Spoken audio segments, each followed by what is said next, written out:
And now Chapter 3, Eligibility of the Candidate for Accepting Devotional Service.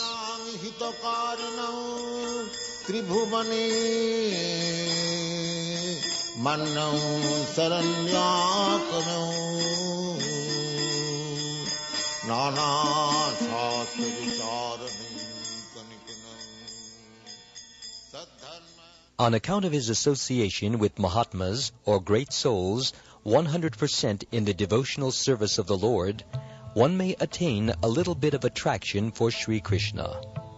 But at the same time, one may remain very much attached to fruitive activities and material sense enjoyment, and not be prepared to undergo the different types of renunciation. Such a person, if he has unflinching attraction to Krishna, becomes an eligible candidate for discharging devotional service. This attraction for Krishna consciousness in association with pure devotees is the sign of great fortune. It is confirmed by Lord Chaitanya that only the fortunate persons, by the mercy of both a bona fide spiritual master and Krishna, will get the seed of devotional service. In this connection, Lord Krishna says in Srimad Bhagavatam, 11th canto, 20th chapter, verse 8, quote, "My dear Uddhava, only by exceptional fortune does someone become attracted to me. And even if one is not completely detached from fruitive activities, or is not completely attached to devotional service, such service is quickly effective." Unquote. Devotees may be divided into three classes. The devotee in the first or uppermost class is described as follows. He is very expert in the study of relevant scriptures, and he is also expert in putting forward arguments in terms of those scriptures.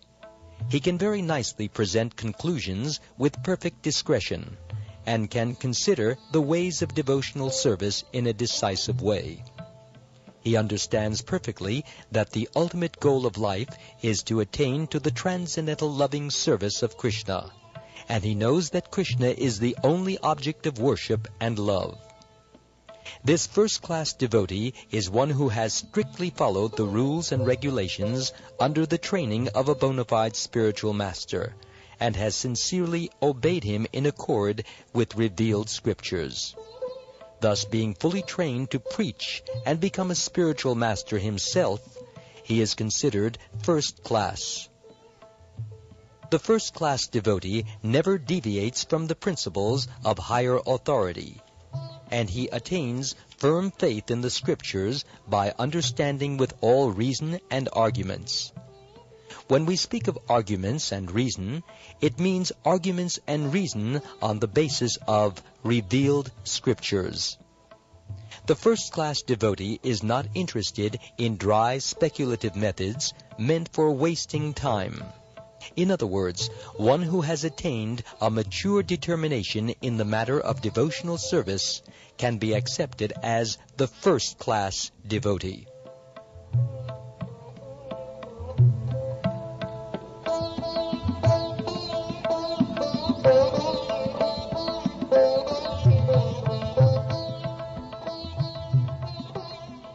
The second-class devotee has been defined by the following symptoms. He is not very expert in arguing on the strength of revealed scripture, but he has firm faith in the objective. The purport of this description is that the second-class devotee has firm faith in the procedure of devotional service unto Krishna, but he may sometimes fail to offer arguments and decisions on the strength of revealed scripture to an opposing party. But at the same time, he is still undaunted within himself as to his decision that Krishna is the supreme object of worship. The neophyte or third-class devotee is one whose faith is not strong and who, at the same time, does not recognize the decision of the revealed scripture. The neophyte's faith can be changed by someone else with strong arguments, or by an opposite decision. Unlike the second-class devotee, who also cannot put forward arguments and evidences from the Scripture, but who still has all faith in the objective, the neophyte has no firm faith in the objective. Thus he is called the neophyte devotee. Further classification of the neophyte devotee is made in the Bhagavad Gita. It is stated there that 4 classes of men, namely those who are distressed, those who are in need of money, those who are inquisitive, and those who are wise, begin devotional service and come to the Lord for relief in the matter of their respective self-satisfaction. They go into some place of worship and pray to God for mitigation of material distress, or for some economic development, or to satisfy their inquisitiveness. And a wise man who simply realizes the greatness of God is also counted among the neophytes. Such beginners can be elevated to the second-class or first-class platform if they associate with pure devotees.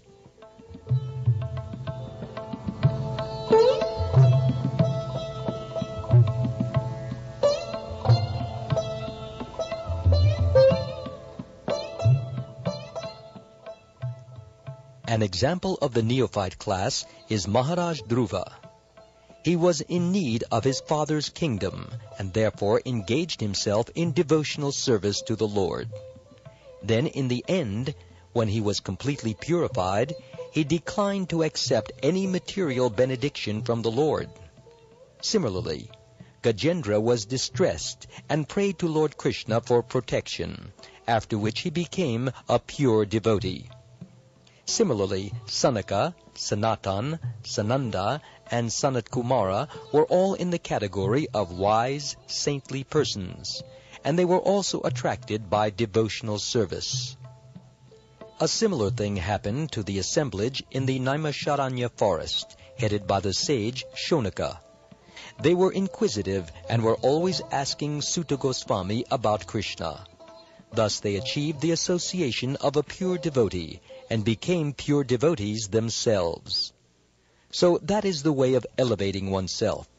In whatever condition one may be, if he is fortunate enough to associate with pure devotees, then very quickly he is elevated to the second-class or first-class platform. These 4 types of devotees have been described in the 7th chapter of Bhagavad Gita, and they have all been accepted as pious. Without becoming pious, no one can come to devotional service. It is explained in Bhagavad Gita that only one who has continually executed pious activities and whose sinful reactions in life have completely stopped can take to Krishna consciousness. Others cannot. The neophyte devotees are classified into 4 groups: the distressed, those in need of money, the inquisitive, and the wise, according to their gradations of pious activities. Without pious activities, if a man is in a distressed condition, he becomes an agnostic, a communist, or something like that. Because he does not firmly believe in God, he thinks that he can adjust his distressed condition by totally disbelieving in Him.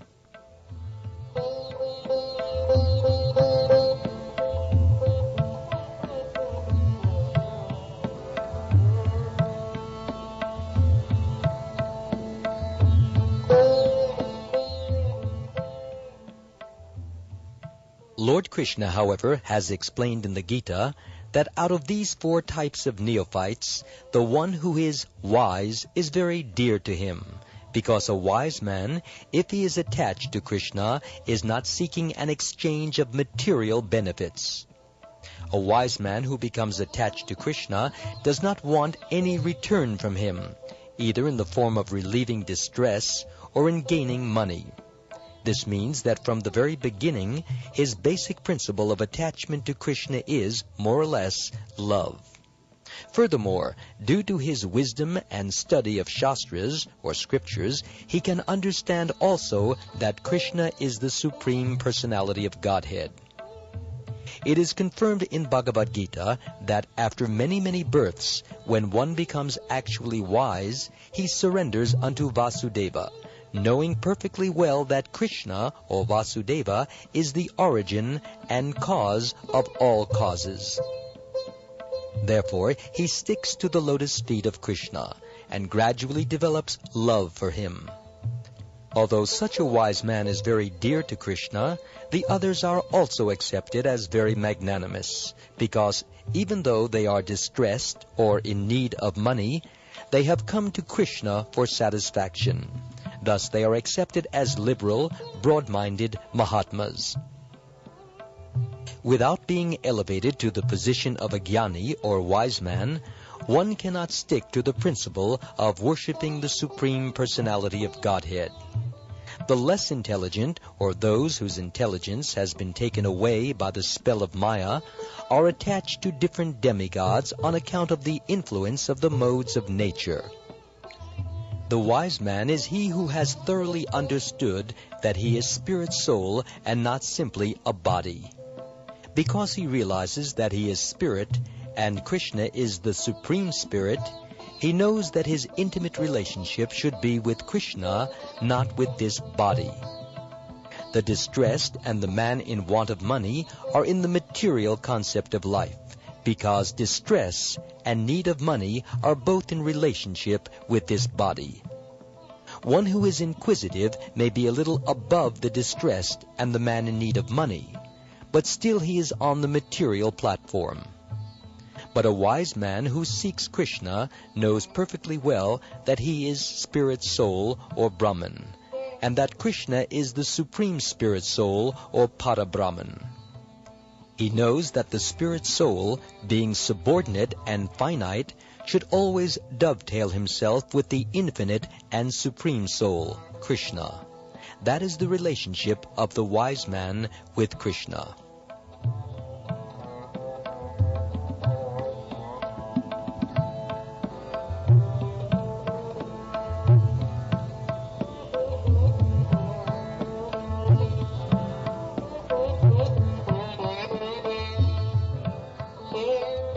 It can be concluded that a person who is freed from the bodily concept of life is an eligible candidate for pure devotional service.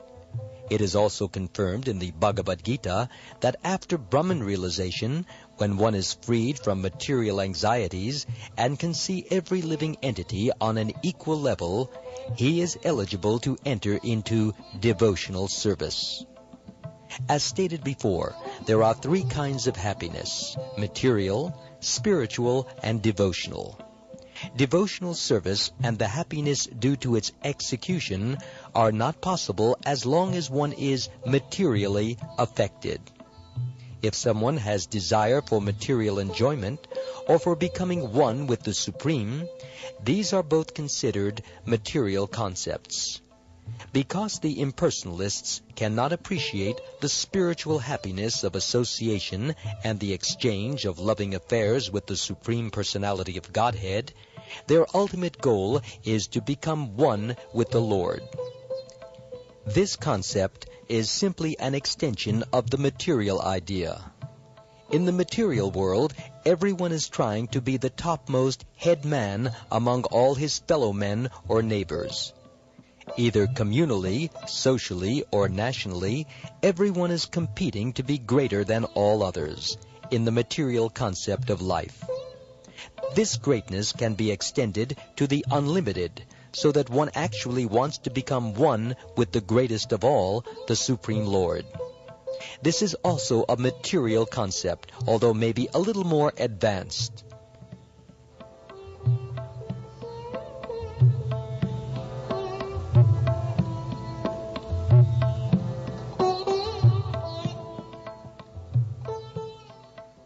However, the perfect spiritual concept of life is complete knowledge of one's constitutional position, in which one knows enough to dovetail himself in the transcendental loving service of the Lord.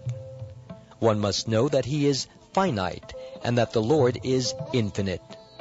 Thus it is not possible to actually become one with the Lord even if one aspires for this. It is simply not possible. Therefore, anyone who has any desire or aspiration for satisfying his senses by becoming more and more important, either in the material sense or in the spiritual sense, cannot actually relish the really sweet taste of devotional service. Srila Rupa Goswami has therefore compared possessing these bhukti or material and mukti or liberation desires with being influenced by the black art of a witch. In both cases, one is in trouble. Bhukti means material enjoyment, and mukti means to become freed from material anxiety and to become one with the Lord. These desires are compared to being haunted by ghosts and witches, because while these aspirations for material enjoyment or spiritual oneness with the Supreme remain, no one can relish the actual transcendental taste of devotional service. A pure devotee never cares for liberation. Lord Chaitanya Mahaprabhu prayed to Krishna, quote, "My dear son of Nanda, I do not want any material happiness in the shape of many followers, nor immense opulence in wealth, nor any beautiful wife, nor do I want cessation from material existence. I may take birth many times, one after another, but what I pray from you is that my devotion unto you may always remain unflinching." Unquote. The attention of a pure devotee is so much attracted to glorification of the Lord's pastimes, name, qualities, forms, etc., that the devotee does not care for mukti. Sri Bilvamangala Thakur has said, quote, "If I am engaged in devotional service unto you, my dear Lord, then very easily can I perceive your presence everywhere. And as far as liberation is concerned, I think liberation stands at my door with folded hands, waiting to serve me." Unquote. To pure devotees, therefore, liberation and spiritual emancipation are not very important things.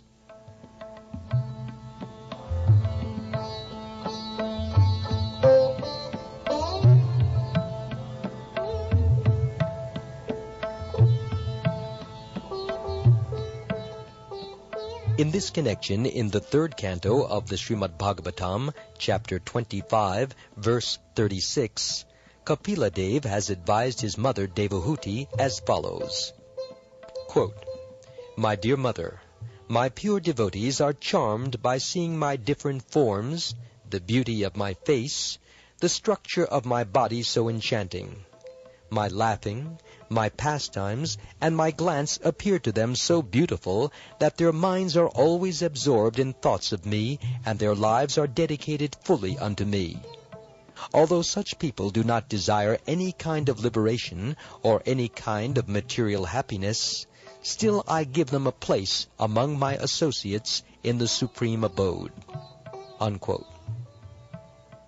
This evidence from Srimad Bhagavatam gives assurance to the pure devotee of being elevated to association with the Supreme Personality of Godhead.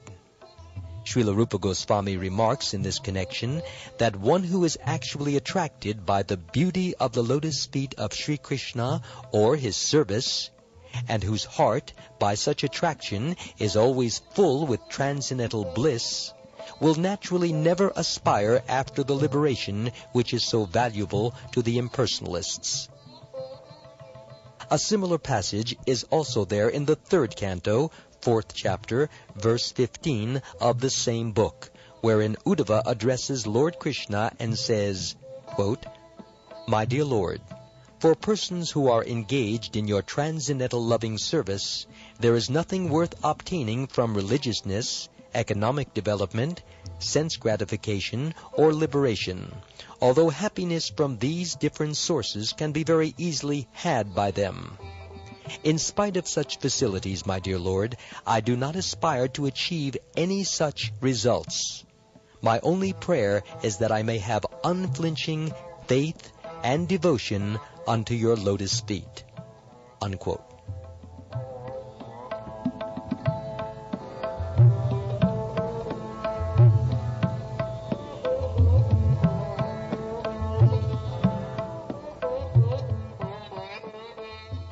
A similar passage appears in the 3rd canto, 25th chapter, verse 34, wherein Kapiladeva instructs his mother and says, quote, "My dear mother, devotees whose hearts are always filled in the service of my lotus feet, and who are prepared to do anything for my satisfaction, especially those fortunate devotees who assemble together to understand my qualities, pastimes, and form, and thus glorify me congregationally and derive transcendental pleasure therefrom, never desire to become one with me.